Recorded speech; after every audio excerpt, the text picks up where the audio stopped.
Rated T for teen. Come over here.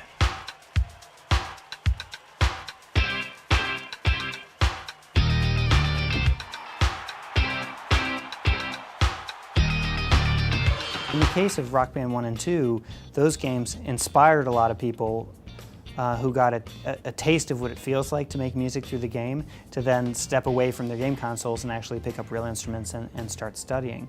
I think one of the goals of Rock Band Pro is actually to start to cultivate real musicianship within the game itself. In order to develop new gameplay, we've gone pretty heavy into Rock Band Pro and developed two new peripherals that we're calling a button guitar, which is a simulation of a real guitar with buttons on the neck that simulate the string and fret intersection. It allows you to make the same left-hand guitar shapes that you normally that you would make playing a real guitar.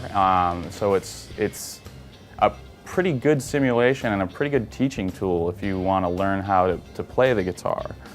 In that the buttons are easy to press, you don't have to develop calluses. So the left hand has buttons to simulate the left hand sort of chord positioning. You can play G chords, A chords, single notes, whatever. For the right hand or strumming hand, we actually have 6 simulated strings that will pick up where you pluck and translate that data into the game. So you can play chords, single notes, 2 notes, and we know where your hand is and what you're playing and can use that information to help you learn how to play guitar.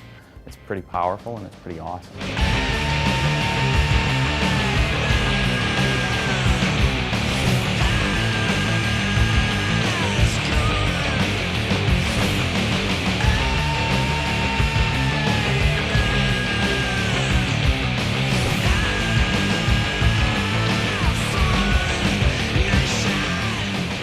Compared to, like, you know, the entry level kind of action on a real guitar, it's actually pretty easy. You know, it's like you don't have to worry about tuning or strings or calluses or any of that stuff. It's really, you just sort of press the button and go. And we work with Fender to come up with a great shape for the button guitar, and one of the historical Fender entry-level guitars is the Fender Mustang.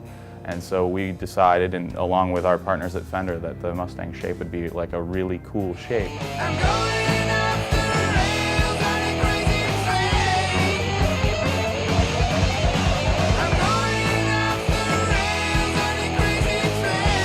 We are making a specially built Fender Stratocaster with some fingerboard technology that will allow us to sense, you know, again, your left hand positioning, and strum the strings will detect which strings you strum. And we push all that information into the console, and you can play on a Fender Strat or a modified Fender Strat. Part of enabling a real guitar into the game actually dictates that we create a brand new way to build fingerboards, or the area of the guitar that has the frets on it. This is a fully functioning guitar, right? It's got pickups, Absolutely. It's got the whole...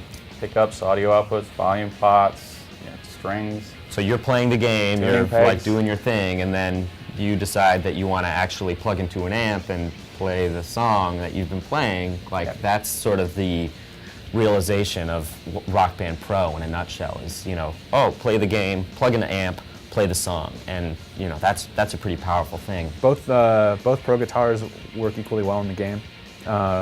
It's just players' preference as to what they want to play. The core guitars, or the legacy peripherals that we make now, still function just as well as they did in Rock Band 2 and Rock Band 1 and Rock Band 3. So if you want to play a guitar game, you can still play with the existing core peripherals that are out in the market and that we're still selling. We're trying to kind of innovate in new space, but also make sure that we are respectful of the investment that people have made.